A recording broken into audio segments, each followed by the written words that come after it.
que conjuntamente con el ingeniero agrónomo Eduardo Sierra, quien les habla Juan Carlos Bustos, semanalmente le ofrecemos a todos ustedes a través de esta emisora amiga. ¿Qué tal, Eduardo? ¿Cómo te va? ¿Qué tal, Juan Carlos? ¿Cómo estás vos? Saludamos a la audiencia también. Y hemos tenido unos días de lluvia, unos días de frío, algunos están murmurando todavía que se viene la niña. Bueno, ¿cómo vienen los próximos días? Bueno, con un poquito de todo esto, aclaremos que estamos hablando desde el lunes 16, ¿verdad?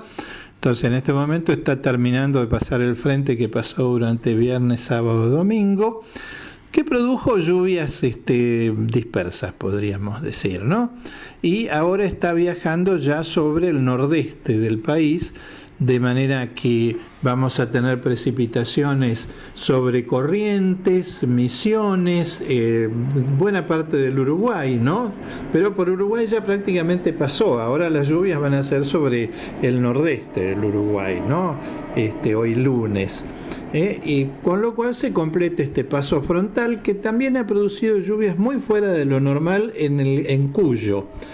Porque hay entradas de aire desde la cordillera muy fuertes, entonces tiran humedad sobre Cuyo, que es muy anormal en esta época del año, pero justamente esto marca que estamos en un periodo de transición entre el niño que no se quiere ir y que se ha hecho fuerte en la Mesopotamia. Es como que se ha trincherado en la Mesopotamia. Se ha establecido ahí. Exactamente, aprovechando que el océano Atlántico subtropical está caliente, él se ha quedado ahí, mientras que la niña está tratando de venir desde Bolivia, porque la niña tiene otra dirección de avance. El niño viene del nordeste, por eso afecta con sus lluvias a todo el este de Argentina. La niña viene desde Bolivia, entra por Jujuy, Salta, sigue por Catamarca, La Rioja, llega hasta San Juan y Mendoza. Y por eso estamos viendo que por el oeste está queriendo entrar la niña, mientras el niño se ha hecho fuerte en el nordeste, ¿verdad? Sí. Tenemos dos adversarios. Por suerte esto está pasando sin tormentas, ¿no? Con lo cual no es que vaya a producir fenómenos muy intensos, pero sí algunas lluvias sobre, como decíamos, Corrientes, Misiones, el este uruguayo, Paraguay también. Y lo notable es que esas entradas de aire que vienen del Pacífico a través de cordillera están haciendo nevar. Que viene muy bien, está nevando hasta prácticamente La Rioja, Salta, que no es común, pero te indica que la niña viene fuerte, porque esas nevadas ahí son de la niña. Y bueno, cuando termine de pasar el frente, que ya, ¿verdad? Porque esto está terminando, lo que sería martes, miércoles, jueves, vamos a tener la entrada de aire polar con mucho frío sobre las zonas cordilleranas del NOA y de Cuyo, ¿no? Que es por donde pasa ese aire polar de la niña. Pero el resto del país, sobre todo el nordeste, que tiene todavía influencia del niño, va a ser un poquito de frío nada más.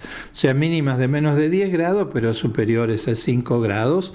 De manera que solamente algunas zonas serranas, como las serranías de Buenos Aires, podrían tener alguna helada ligera, o el noroeste de San Luis.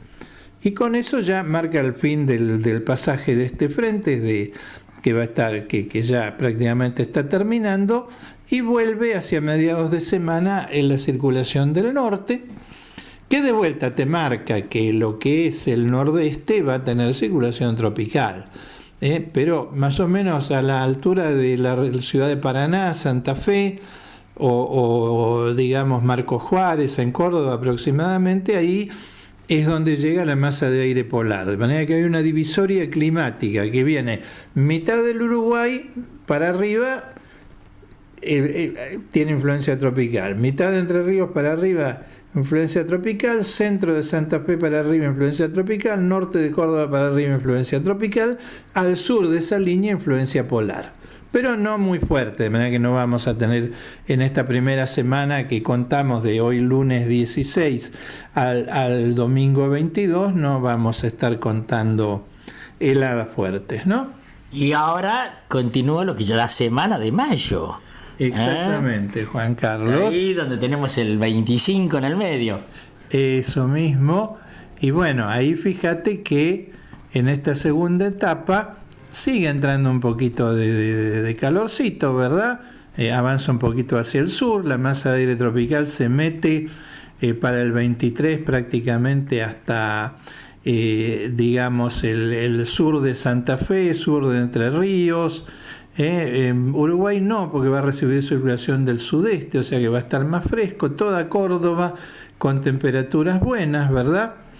Y claro, ahí es lo que pasa, que se nos produce la transición justo sobre la fecha patria, ¿no? Que no podemos asegurarlo esta semana, pero daría la impresión que todavía va a estar durando el calorcito el 25 de mayo, ¿no?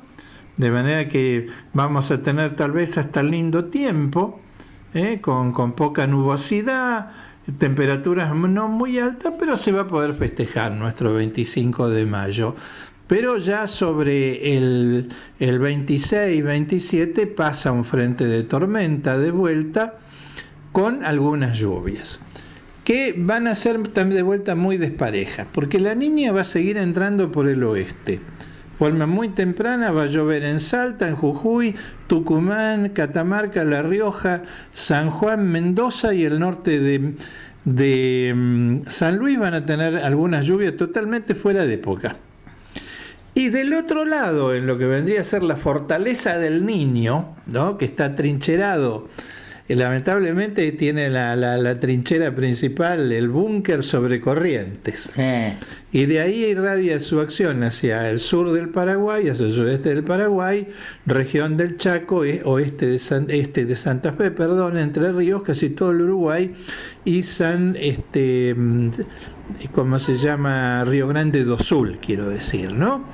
Y va a tener un foco muy fuerte entre Corrientes, sur de Misiones, casi todo el sur del Río Grande y el norte de Uruguay, con lluvias de más de 100 milímetros, o sea que una precipitación fuerte, bastante fuera de época. Lamentablemente con focos de tormentas en la frontera común de Corrientes, Misiones y el Paraguay, ¿no? Ahí donde Corrientes y Misiones se juntan con el Paraguay, un foco de tormentas fuertes, y gran parte de Corrientes, el este del Chaco, el oeste de Río Grande do Sul, con riesgo de tormentas. Esto podría, digamos, agravar un poquito la situación actual. No por la creciente del río, porque tenemos que contar que en la alta cuenca del río Paraná, en Brasil, no está lloviendo. De manera que no es que viene la creciente arriba, que es lo peligroso. Hay lluvias ahí. Esto lo que va a hacer es seguir anegando los campos interiores de Corrientes, ¿no? O sea, porque los ríos que salen del estero de Libera están crecidos, el Santa Lucía y el Corriente. Toda la franja que queda entre los dos ríos está anegada. Y esto la puede anegar un poquito más, lamentablemente. Así que bueno, ahí pasa la tormenta. Y terminamos sobre el 28-29 de mayo con la entrada de aire polar, que lo primero que hace es volver a hacer nevar, Juan Carlos. Todo, Jujuy, Salta, Tucumán, casi todo, Catamarca, La Rioja, el oeste naturalmente, ¿no? Y Mendoza. El oeste de Mendoza con posibilidades de nevadas, pero también con posibilidades de nevadas en Neuquén y Río Negro. En Río Negro importante la entrada, ¿eh? Claro, que fíjate que esto es un primer amague, que quiere decir que por ahí en julio te está nevando en la provincia de Buenos Aires. Y por ahí, fíjate, llegar a hacer la otra nevada sobre la capital federal. El 9 de julio fue. Claro, fíjate, el 9 de julio, Juan Carlos, podríamos tener una nevada por ahí. Es muy difícil, ¿eh? Sí, por ahora, viste, no sabemos. Las nevadas sobre la capital federal son cada 90 años, ¿no? Sí. Pero lo decimos porque puede ser. Y detrás de la nieve, naturalmente, frío, y aquí avanza más la masa de aire polar. Para el 29 puede estar helando en todo lo que es el oeste, ¿no? O sea, oeste de Jujuy, oeste del Valle del Lerma, en Salta, oeste de Catamarca, oeste casi toda La Rioja, casi toda Mendoza, casi toda La Pampa, San Luis, oeste de Córdoba y todo el oeste de Buenos Aires. Además en Uruguay bastante frío con posibilidad de helada sobre las serranías también interiores del Uruguay. Una pregunta para ir cerrando. ¿Vemos la presencia de la corriente fría de Malvinas? Sí, efectivamente, esto está asociado, porque muy buena tu pregunta, porque este aire polar que viene, no solo no viene él solo, viene con la corriente de Malvinas, porque empuja el agua polar hacia el norte. Entonces nos va a ir enfriando el litoral atlántico más o menos hasta Mar del Plata.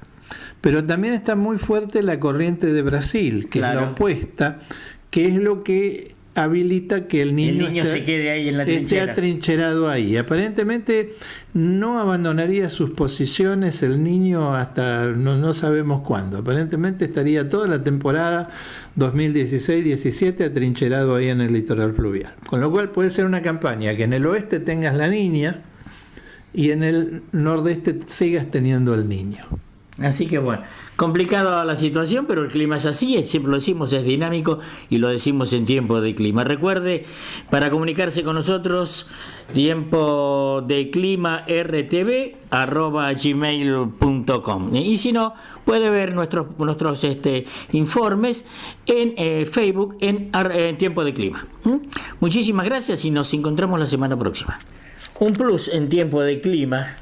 Y por supuesto hablando siempre con el ingeniero agrónomo Eduardo Sierra respecto de esta propuesta de trabajos y de obras importantes que se van a llevar a cabo en nuestro país, especialmente en la provincia de Buenos Aires, con el tema cuenca del Salado y con el tema evitar las inundaciones. El concepto de evitar las inundaciones puede significar muchas cosas, buenas prácticas o malas prácticas. Por ahí evitamos la inundación y desaparecen los humedales y alguna vez, como dijo Eduardo, nos transformamos en una provincia semiárida. Así que vamos a seguir hablando de este temita con Eduardo unos minutitos más, como para dejar bien claro cuál es nuestro pensamiento respecto de cuáles son las buenas prácticas para que la provincia de Buenos Aires siga siendo una provincia agrícola, mantenga sus humedales y no la idea de sacarnos el agua de encima cuanto antes, más rápido, mejor, y qué hacemos después con los años secos. ¿No es así, Eduardo? Justamente, Juan Carlos, porque recordemos que los años con inundaciones como este producen daños, esto es innegable, pero fíjate que ni remotamente estamos en el daño que hubo en 2008-2009 con la sequía, que se perdió 10 millones de animales del stock, que se liquidaron a precio vil o se murieron directamente, cerca de 2 millones se murieron, que pasamos de una cosecha de 48 millones de toneladas de soja el año anterior a 32 ese año, una pérdida del 33%, y el maíz cayó casi el 40% con la sequía, ¿no? Porque es mucho más fácil manejar la abundancia que manejar lo que falta. Y estas inundaciones que hay cada tantos años son parte del sistema natural. Entonces no tenemos que verle solamente la parte mala. Fíjate que toda este agua que ha caído en esta temporada la vamos a usar, porque después de El Niño se está perfilando una La Niña, y a lo mejor estos excesos el año que viene son tu riqueza, cuando tu soja o tu maíz necesiten humedad o tu pastura necesite humedad, porque fíjate que el tema pastizales se rejuvenecen con la inundación, o sea que esto significa bastante forraje en la próxima temporada. Entonces la idea nuestra es tener una relación con la naturaleza de aprovechamiento amigable, porque hay dos posturas totalitarias respecto a la naturaleza, ¿no? Una es la tenemos que modificar a nuestro antojo, que es mala e imposible además, porque la naturaleza es indomeñable. La otra postura extrema es, no, tenemos que dejar la naturaleza tal como es y no hacer nada porque no se puede hacer nada, con lo cual transformamos al planeta en un museo. El ser humano necesita aprovechar la naturaleza, pero la puede aprovechar virtuosamente, adecuándose a la naturaleza se da. Eso se llama capacidad de carga, ¿verdad? Vos no tenés que superar la capacidad de carga de la naturaleza. Y la otra cuestión es que que de todas maneras vos tenés que aprovechar la naturaleza para vivir. Y estamos en esa encrucijada, ¿verdad? En que coexisten las dos posiciones antagónicas y absolutistas. Tengo que dejar la naturaleza, el ser humano tiene que desaparecer porque, digamos, daña la naturaleza, o tenemos que pasarle por encima a la naturaleza. Son dos extremos. En este momento se está aprendiendo a convivir con eso, se ha entendido la utilidad de los humedales, está la Convención de Ramsar que protege los humedales, que Argentina tiene que respetarla por dos cuestiones. Una, porque es bueno, porque lleva a la producción sustentable. La otra, porque no va a pasar mucho tiempo antes que nos pongan alguna sanción. Porque fíjate que ya, por ejemplo, hay toda una serie de medidas para que lo que se produzca no sea con mano de obra esclava, ¿verdad, Juan Carlos?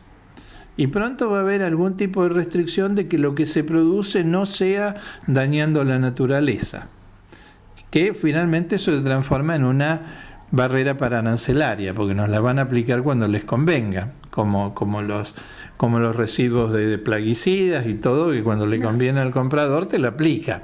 Como en el caso del biocombustible hace 2 años, cuando la Unión Europea canceló un montón de compras que había en el exterior porque decían que se habían hecho en campos donde se habían talado los árboles naturales para sembrar el cultivo, con el cual se había hecho el biocombustible, ¿no? Bueno, ahí está, una arancelaria con la excusa de la naturaleza.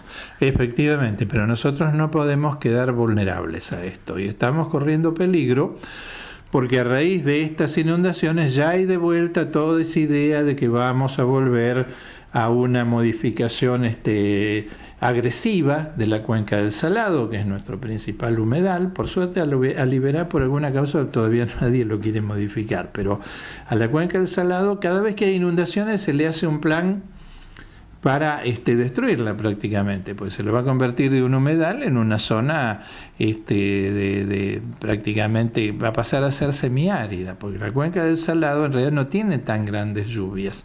Lo que pasa es que las acumula, por eso tiene mucho. Claro. Pero si vos le sacás la acumulación, puede pasar a ser una región subhúmeda o semiárida. Por eso estamos en una encrucijada en que tenemos que pensar muy bien lo que hacemos, Juan Carlos. Por ejemplo, alternativas como para que el río discurra lentamente, porque discurre lentamente, es un río de llanura, pero para que no se abroquele. Cada vez que hay un puente, viste, como que se inunda todo lo que está de un lado del puente y del otro lado mucho menos. Bueno, efectivamente hay un montón de medidas de bajo costo en términos comparativos. Pensá que nosotros estuvimos en una reunión el año pasado en Junín en que una persona de la Dirección de Hidráulica de la provincia de Buenos Aires explicó que lo que estaban pensando hacer con la cuenca del Salado equivalía a la construcción del canal de Suez. O sea, un costo inmenso, y uno se pregunta ¿para qué? Porque de última va a ser para hacer agricultura en los bajos, que no es recomendable. En cambio, hay un montón de cosas mucho más baratas que no se miden en miles de millones de dólares, sino posiblemente en cientos, o sea, 10 veces menos digo, que es aumentar la luz de los puentes para que no hagan de diques en las inundaciones, ponerle obras de arte cada tanto a las rutas para que el agua pase de un lado al otro, evacuar los barrios bajos de habitados por personas humildes a zonas mejores, o sea, urbanizar, eso se llama urbanizar. También, como decía Meguino, hacer tajamares o pequeñas represas que vayan demorando el descenso de las aguas hacia las zonas bajas y la acumulen. Hay un montón de medidas, la renaturación, el naturar y reforestar la cuenca alta de los arroyos para que el agua no corra tanto, moderar un poco la cantidad de agricultura continuada que hay en muchos campos, ¿verdad? Fíjate que fomentar la ganadería sería una forma muy eficaz de combatir las inundaciones, porque los campos con pasturas tienen mucho menos escurrimiento que los campos agrícolas, ¿no? O sea, hay un montón de medidas de bajo costo y que no solo son de bajo costo, llevan a producir, que podrían aplicarse para mitigar eficazmente las inundaciones. Mientras que lamentablemente lo que yo estoy escuchando que se está pensando es otra obra faraónica. Pero fíjate que en la cuenca del Salado ya hay como 4 o 5 obras faraónicas que se hicieron desde 1880 a la fecha y ninguna dio ningún resultado. Bien, seguimos hablando, Eduardo, en otro momento para nuestros amigos oyentes, dándole a entender esta opción, ¿no? Cuidar las humedales o transformarnos en una provincia semiárida. Gracias, Eduardo. Un gusto, Juan Carlos. Un gran saludo para nuestra